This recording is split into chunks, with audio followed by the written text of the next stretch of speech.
the aliveness of cells,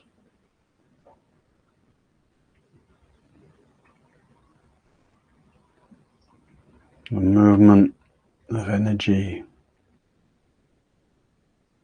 this whole dancing field of bodily life, sensory life, a field in which breathing happens, this field through which sounds pass, in which thoughts flicker. Letting it really be a field of presence.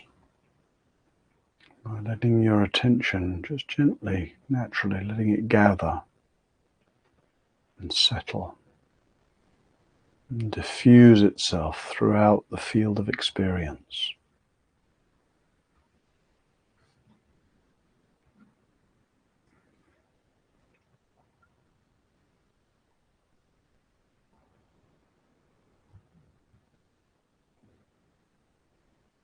Your whole field of experience lit up by awareness, suffused by awareness,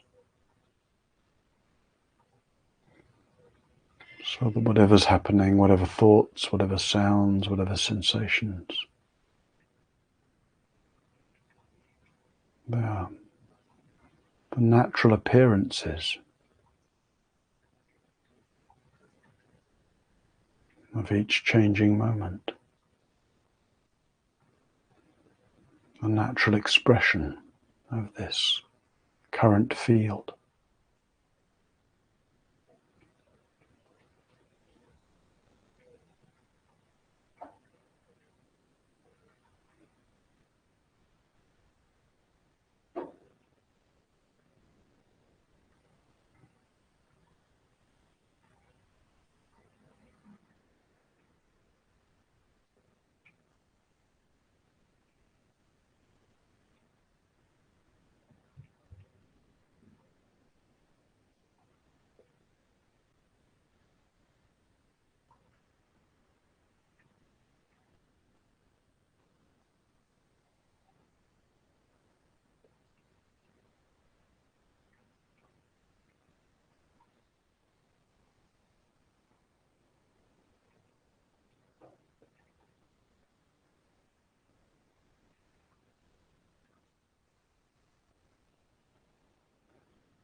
This field of experience, this field of awareness, is a field without edges, without definition, without things.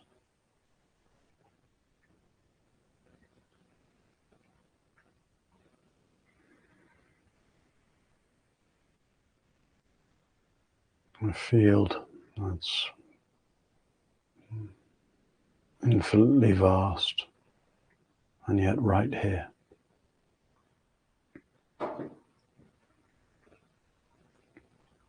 Infinitely changing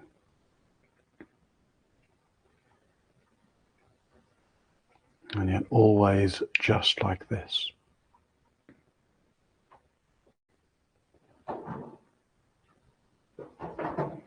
Infinitely subtle, yet constantly available.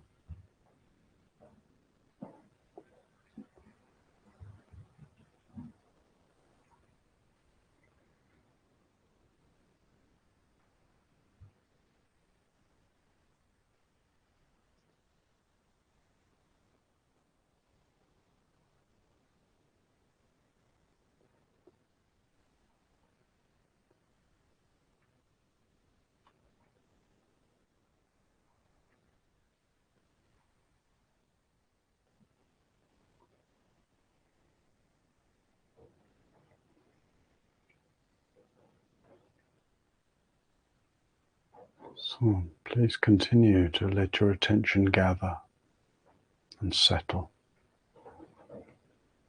To let the field of your experience relax and open.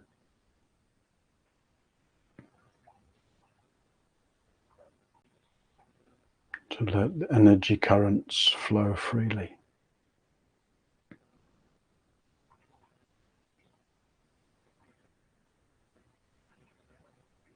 To let mind appearances come and go.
No distractions.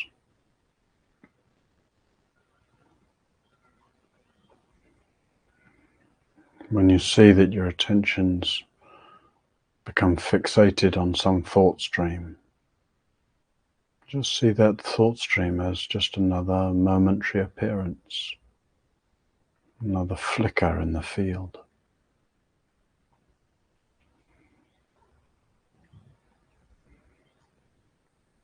In doing so, you recognize, you're right here.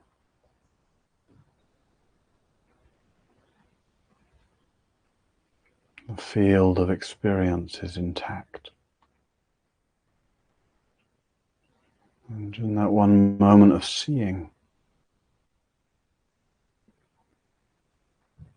it can just be a rather natural relinquishment of that thought stream. Just returning it all to the field of experience. Allowing it to be part of this field of comings and goings.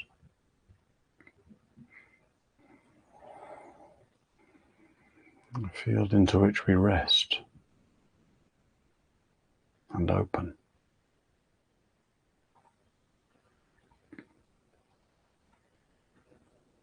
So that we're able to recognize it as a luminous field, an infinite field, a freely unfolding field.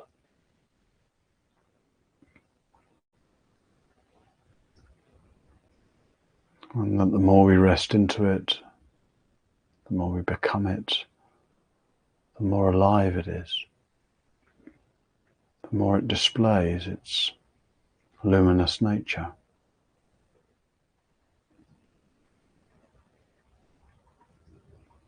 Its freely expressive nature.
thoughts of self and world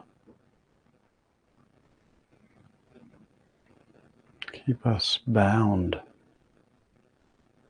a feeling of separation, familiar tensions, bodily contractions,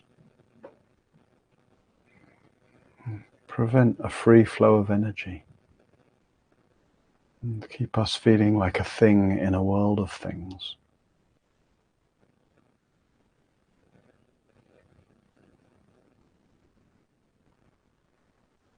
Meditation invites us to let go, to leave alone all these myriad thoughts, to soften resistance and contractions.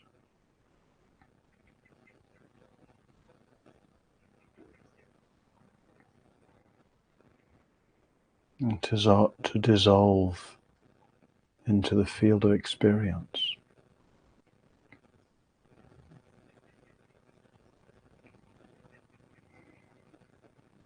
We're afraid that if we dissolve, we'll dissolve into nothing.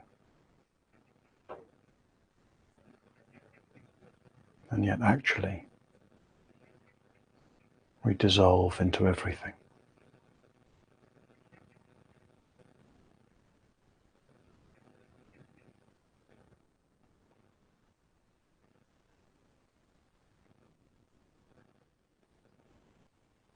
Everywhere.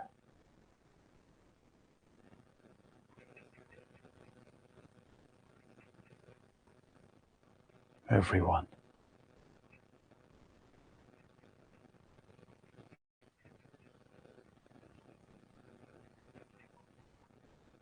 All this.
May we all be free,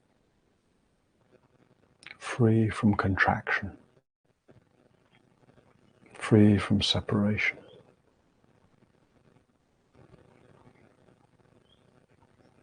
free to know the peace of being nothing and nobody, free to know the vastness, openness, intimacy of being everything and everyone.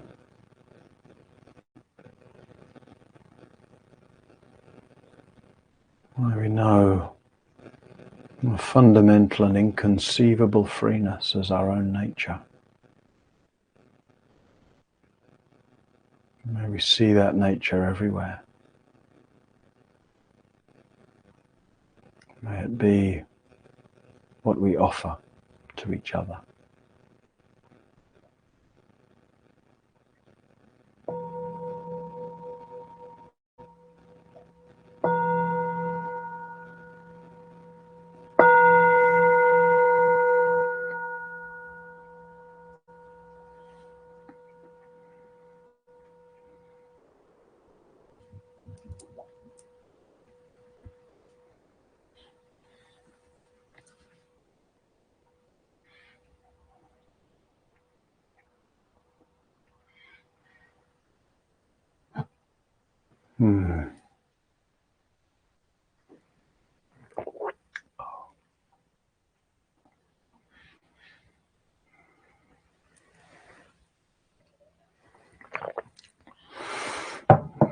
All right, friends. Nice to sit together. A few moments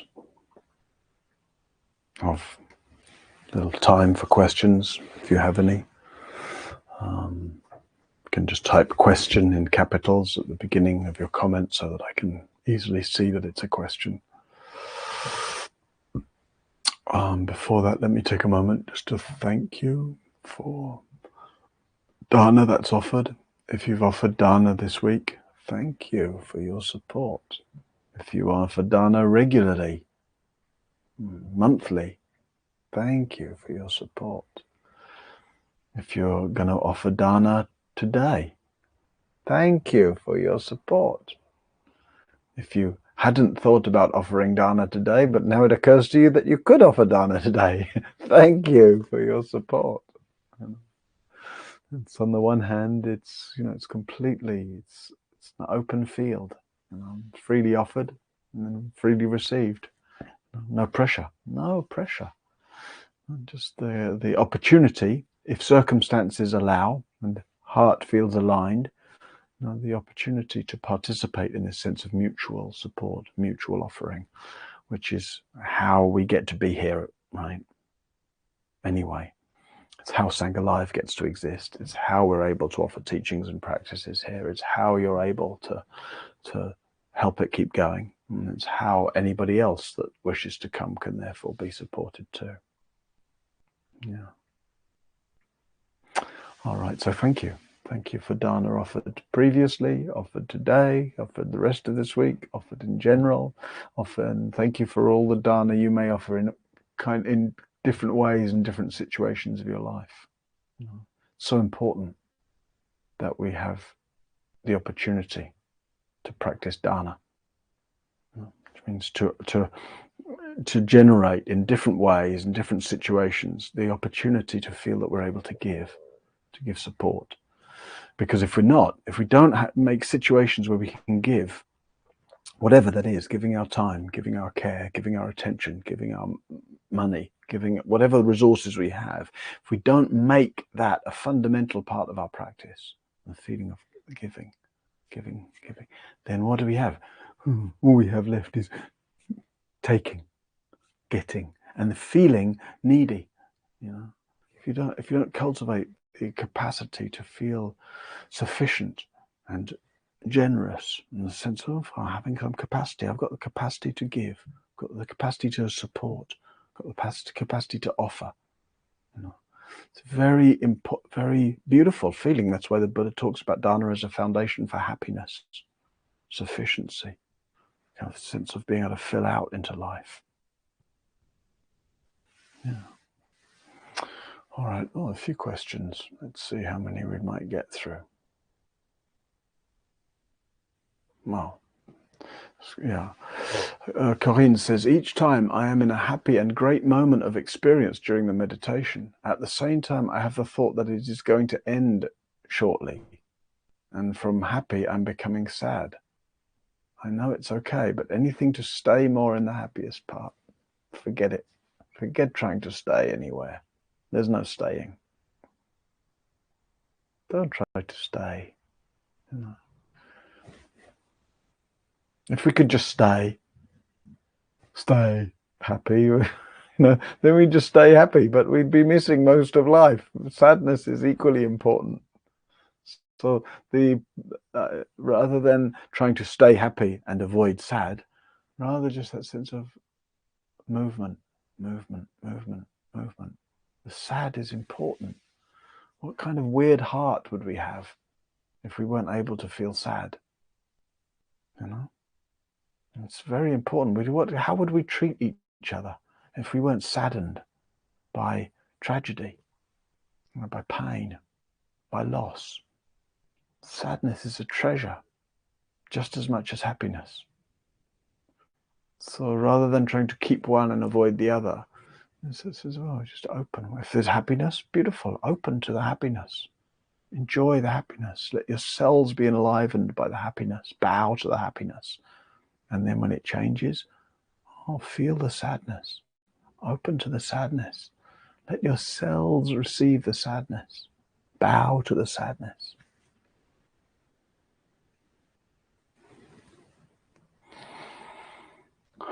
Adeline says, when you spoke about contractions of the body, I decided to listen to the aches in my back, and I moved into a lying position to continue the rest of the meditation. I'm wondering what your perspective is of lying down to meditate, assuming that we stay awake. Yeah, well, that's the big... Assuming that you stay awake is fine, but it's different. It's different. Buddha taught meditation as having 4 postures: sitting, standing, walking, and reclining. And they're all good. But given that you probably already spent many hours today reclining, right, then, first thing in the morning when we meet here, I'm not going to be emphasizing reclining meditation. We've just come from 6 or 7 or 8 hours of reclining. So, and walking is not best done in front of a computer screen. So we're emphasizing sitting. But definitely feel free to practice reclining, particularly if you've got some injury. Discomfort by itself, I would say it's really, really, really, really helpful to learn to sit with and to soften into and relax around discomfort. And so sitting meditation is very good for that. If you move just because you feel uncomfortable, you never get to see what you're doing to discomfort, which is basically making resistance. And then you never get to move through resistance, which is, incredibly freeing, to learn about our relationship to resistance and to learn to relax around resistance. So I don't know what your situation is, right? But if you've got some aches that are, some aches are important to listen to. If you've got some kind of injury or some weakness in your back or some whatever you might have, then it might be entirely appropriate to lie down. But they're also different. The 4 postures are not just 4 different ways of doing the same thing. They cultivate different things. So I think of sitting as the posture of kind of impeccability. There's something about the stability, right? The kind of the triangle that we make with body. Sense of just sitting in the midst of. Lying, I think of as the posture of surrender. And that can also be often a surrender of a certain amount of clarity. So we might adapt for different reasons. And I would say it's good to be familiar with all of them. Good to be familiar with all, even though we might preference one or other. Yeah. Jonathan says, what is the source of the stream of thoughts from a biological, physical, or psychological perspective? Oh, oh, oh, I don't know. I don't know. I don't know. What is the source of thought? Wow! Life is the source of thoughts. What's the source of trees? What's the source of stars? What's the source of anything? Life. So I'm sure that's a very unsatisfactory answer, but it's the only one. I'm not interested in a different answer to that myself. I'm not interested in, if one's a psychologist, one would maybe is interested in that. If one's a neuro something or other, what's the word? Neuroscientist, one might be interested in the neurological relationship. Don't make it the origin. The brain is not the origin of thoughts. You can see thoughts happening as electrical impulses in the brain, but don't confuse correlation with causation. It's like thinking that an acorn is the source of an oak tree. And you can make a case for that. Look, there's the acorn. You plant it, grows into an oak tree. The acorn's the source. But where did the acorn came from? It came from another oak tree. Oh, so what's the source of that oak tree? Oh, another acorn. It's too reductive. The source of the acorn and the source of the tree is life. Life is the source.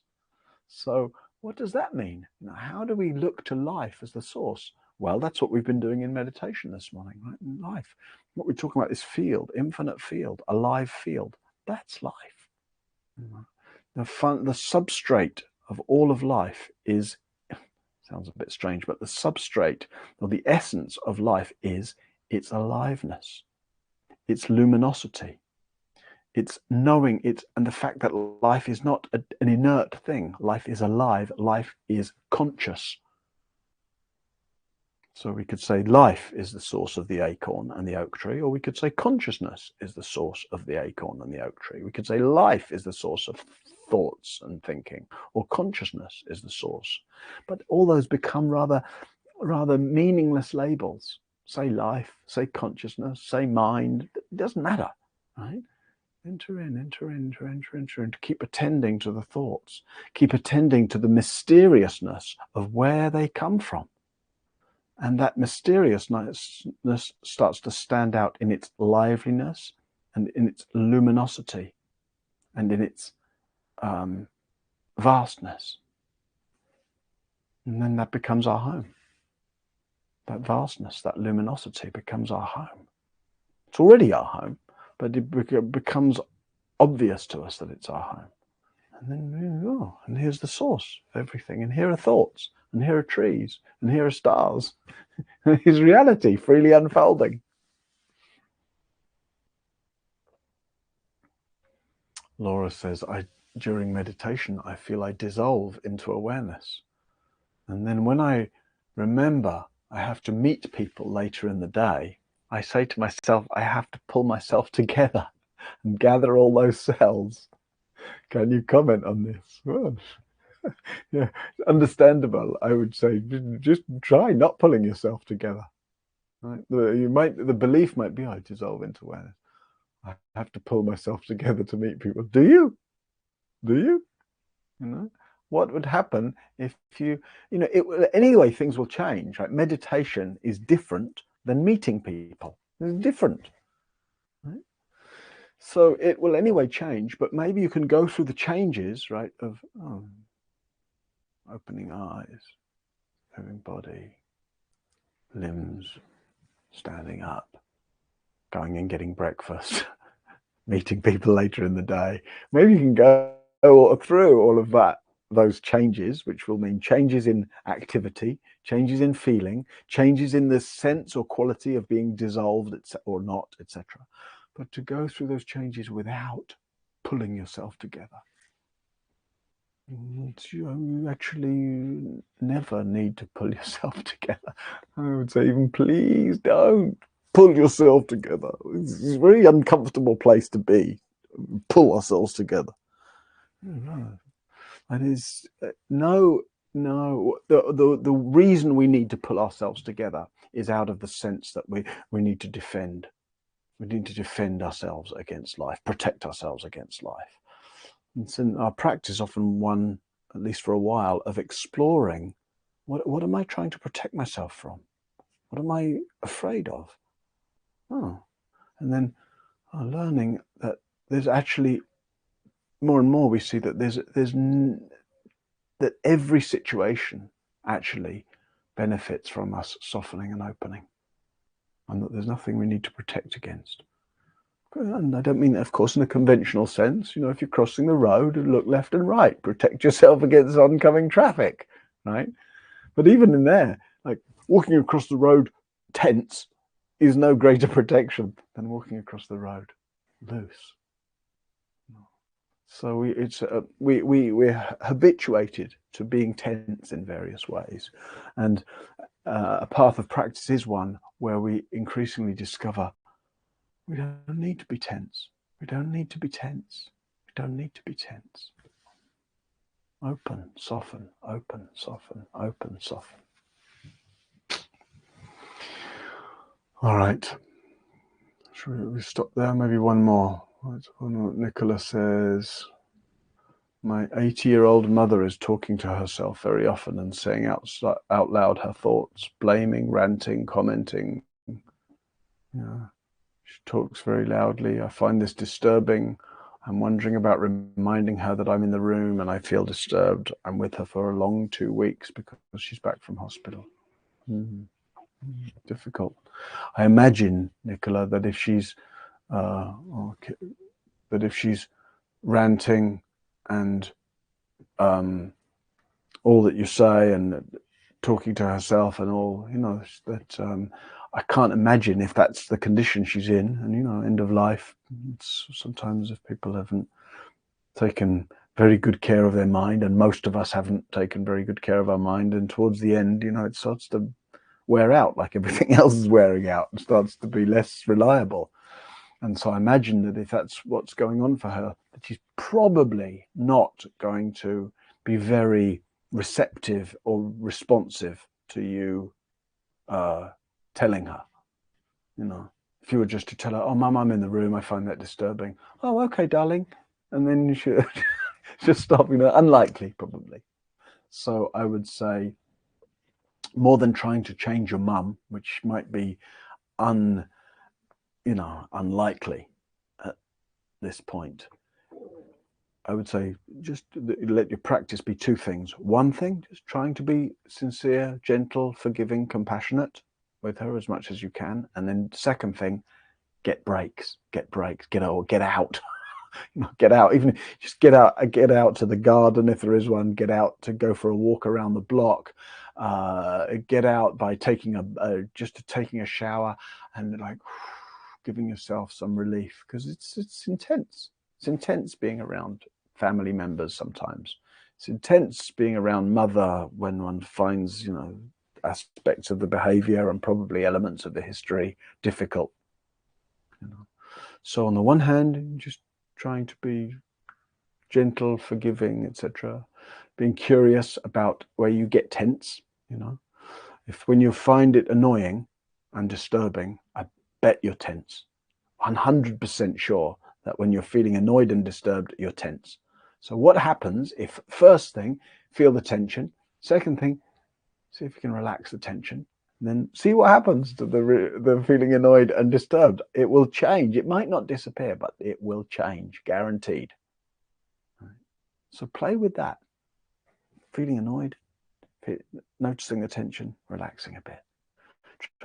Cultivating forgiveness, warmth, sincerity, understanding, and getting out as often as you can for a little bit of relief from the intensity of the situation. All right, friends, that was a pretty good little question session today. We got through quite a lot of questions. Yeah, and appreciate the various things that you're asking about and exploring. Take care of your heart. Go well through the day. See you tomorrow.